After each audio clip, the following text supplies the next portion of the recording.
Welcome back to Tied Down TV, the punk rock opinion show with me, Danny. Me, Geoff. And today we're talking about Japanese hardcore bands, our top 5 Japanese hardcore bands.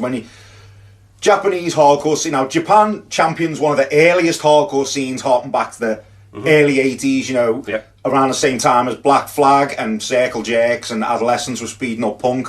Japan were getting their own thing going on, but despite so, they had more in common with the European bands, I'd say, the likes of Discharge, Anti-Cimex, stuff like that. And I think, as well, like a lot of things with Japan, there's always that little... They're always willing to go that little bit more extreme, that little bit more noisy, that little bit more weird. So... Yeah, I mean, you kind of hit the nail on the head, didn't you? But yeah, very early on, Japan embraced punk in the late 70s, and as Danny touched on there, usually when Japanese do something, they do it like... Doesn't matter if it's film, music, everything. It's full. They go cartoons. They go fucking hard. Even the news over there is crazy. Honestly, even the news. But, I've been lucky enough to visit Japan, and it is pleasure, like. Even walking down the street, you'll see like a character from a film a character from a game or something walk past. That's cool. Mainly talking about Tokyo here, obviously. It's everything just seems to be turned up that bit louder in Japan, no matter what we're talking about. Absolutely. So when we talk about Japanese hardcore, and when it gets mentioned, there's one band who I think definitely most people touch on, and neither of us have picked them. No, and that is Gizm. Now, the reason I haven't picked Gizm is I've mentioned it many times when it comes to hardcore punk. I'm a bit of a traditionalist. Yeah. They're a bit too weird sounding for me. Okay. But you can't deny their influence, and you can't deny the myth and lore that surrounds them, especially the singer, who has got all kinds of rumours going around. I'd like a few of our maybe older watchers here who know a little bit about this. I've heard things about all sorts of things about this guy, over the years, that he would attack, that he had links to the Yakuza, that he would attack members of the crowd, flamethrowers, he would make it his mission to go around all of Japan and look for any bootleg Gizm merch and threaten to smash the place up, threaten to burn down the store he's found them in, threaten to kill the person who was wearing any bootleg merch. It's crazy, isn't it? It is. And very interesting band. It kind of harks back again to what you were saying about them going, because a lot of these bands, a few of these bands I've picked, and I guess a few you probably have as well, went quite extreme, even live, like. Oh, yeah. It went fucking hard, and taunting and goading the audience. Some of them used like Gizm for one, swastikas, and shock value was a big part, maybe still is, but definitely was in its birth. But so I'm going to pick first, and I'm going to go for Gauze. Now, I think Gauze, if you speak to a lot of people consider Gauze one of the best hardcore bands of all time. I'm fucking right. Period. Formed in 1981, one of the OG Japanese scene bands. The Equalize and Distort from 1986 is a staple in probably most serious collectors' collection. That's it, man, and I know it's in yours. Fuckheads from 1985.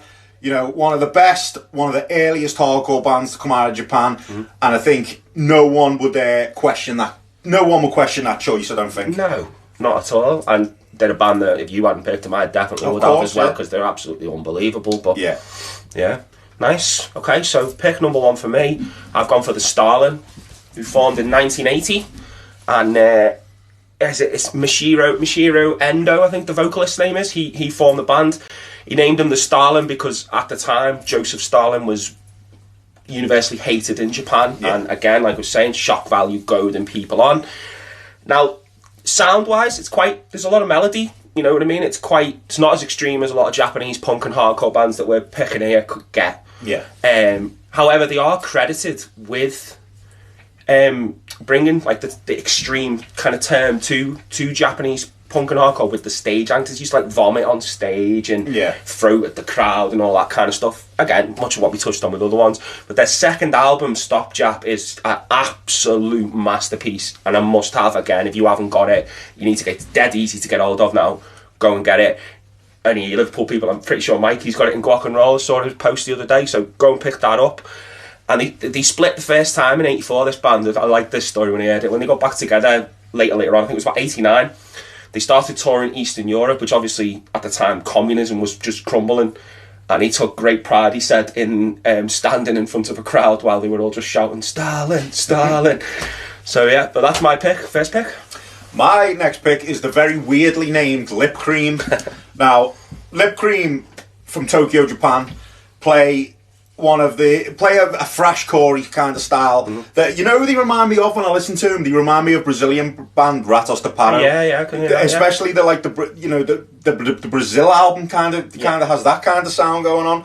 They also appear on the legendary Thrash Till Death compilation, like a lot of amazing Japanese bands. And the album from 1987, Nine Shocks Terror, that was obviously influenced the band from Cleveland to call I'm presuming that's where they got their name from, Nine Shocks Terror.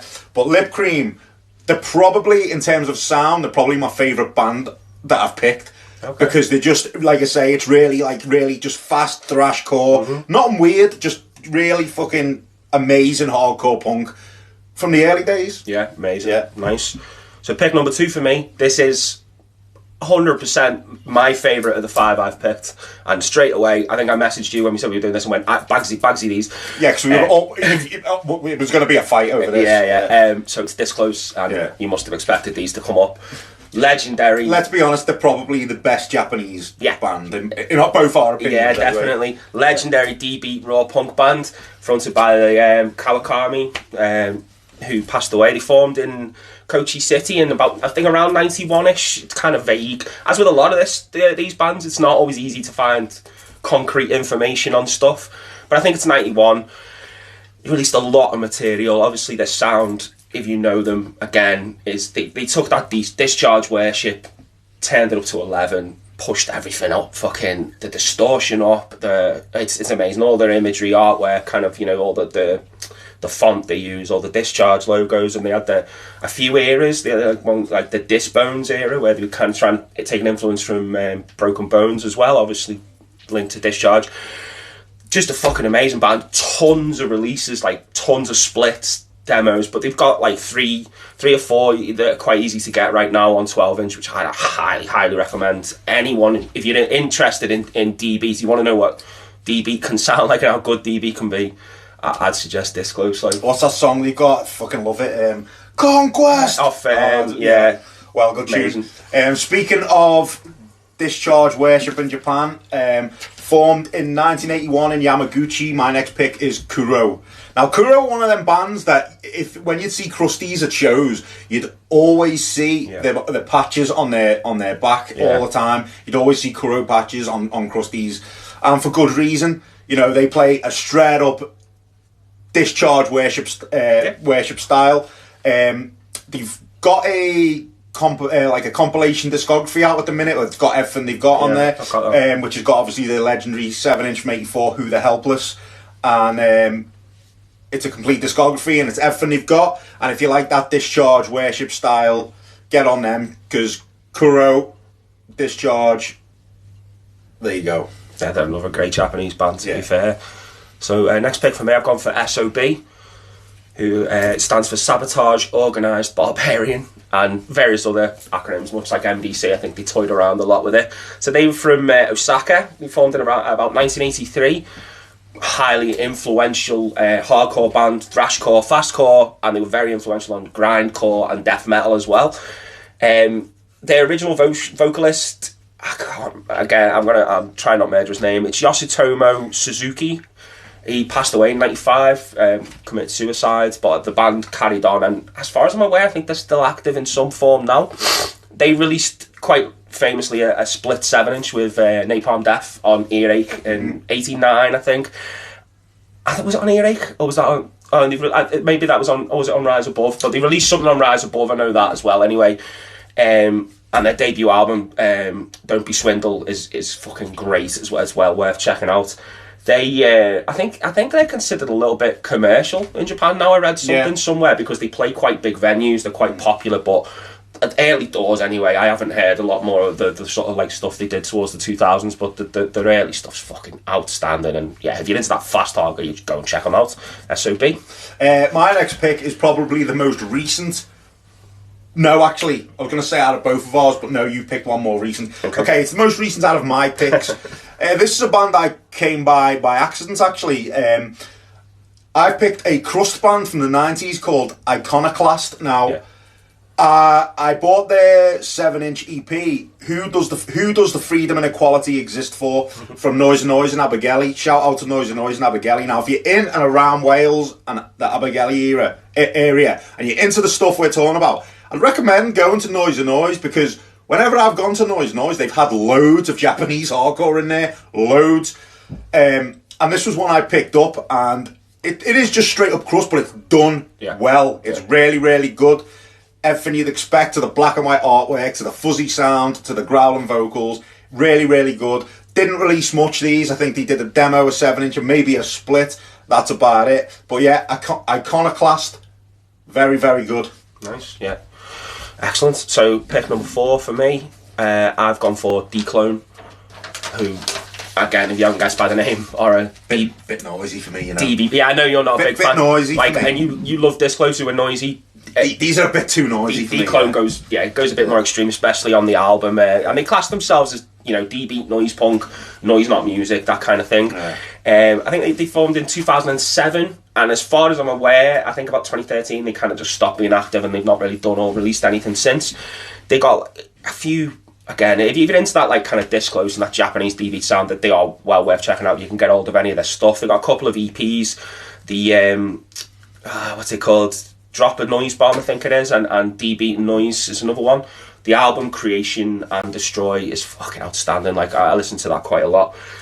Very, yeah, if you like cacophonous noise, loads of distortion, D-Beat, just, yeah. They're that noisy that I remember when you played them to me, as soon as it started, I was like this. Like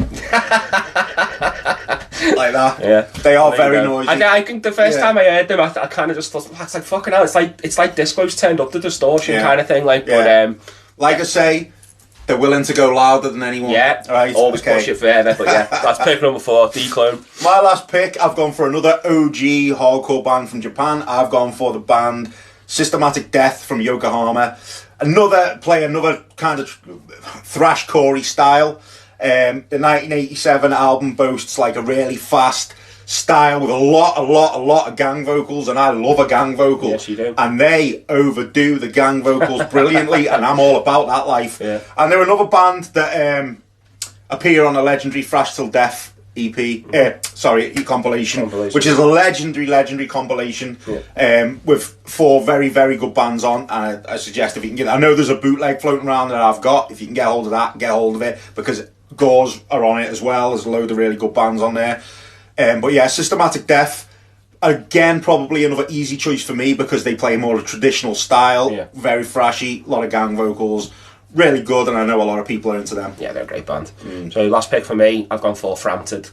So Framtid, I guess you probably know, again, if you're into Japanese punk, hardcore, crust, are a legendary crust band from Osaka, formed in '93.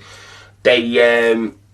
you know, they've got a couple of legendary releases, Defeat Civilization, Under the Ashes, etc. They've done EPs, splits. They did a split, I think they must have toured with Disclose. They did the Chainsaw Tour split 7-inch. Fucking amazing band. Now, I remember the first time I actually heard these, and I think it was Under the Ashes first, and I had to listen to it, and I was like, the fucking music's amazing, but I can't get into the vocals that much. And it took me about 2 or 3 listens, but once I got it, I fucking got it, and now... yeah, one of my favourite bands, crust bands, punk hardcore bands, like, they're just amazing. Again, they had to be picked. They're just outstanding. And you've taught me something here. I didn't realise they'd been around that long. Yeah, 93 I think is the well, I mean, again. So actually then, my choice probably was the most recent. No, because Dclone 2007. Ah, okay. Yeah, I think that was the most recent one, wasn't it? But yeah, that's it though, really. I mean, not much else to say. You can get their stuff now pretty easy. Framtid are pretty well known though. Yeah, of course they are. Much like Disclose, they're one of the most famous Japanese hardcore, crust, whatever you want to say, bands. But yeah, so that's my final pick. There you go. Have you got an honourable? I've gone for Confuse. Nice, yes. I'll go Fuck on the Beach. Another band, Confused, that you see on a lot of battle jackets. And another great fucking band if you like noisy. And their stuff's out to get now on 2 anthology LPs. Yeah. But yeah, so there's our picks. Let us know yours in the comments. Yeah. There's a like, subscribe, ring that bell. And if you know any more Gizm stories that are interesting, definitely put them in the comments, because I love that myth shit. Yeah, definitely. Yeah. Or any about Japanese hardcore actually in general, because I bet you because I don't think we know that much about it, really. But actually, speaking of, I should have shown this at the beginning, but if you do want to know a bit about Japanese hardcore, go and pick up this book by Judah Altamont. It's fucking outstanding. It's got loads in it about loads of bands. But yeah, please let us know, because I'm a little bit naive on some of the history. Do you think it's a bit of a mysterious scene? But I think that's it. Like you say, it's hard to kind of find a lot of the info. But anyway, thanks for watching. Don't forget, like, subscribe, ring the bell for some notifications, jump on the socials, you know the score. Give us a follow, a like, a message. We all appreciate it. See you next time.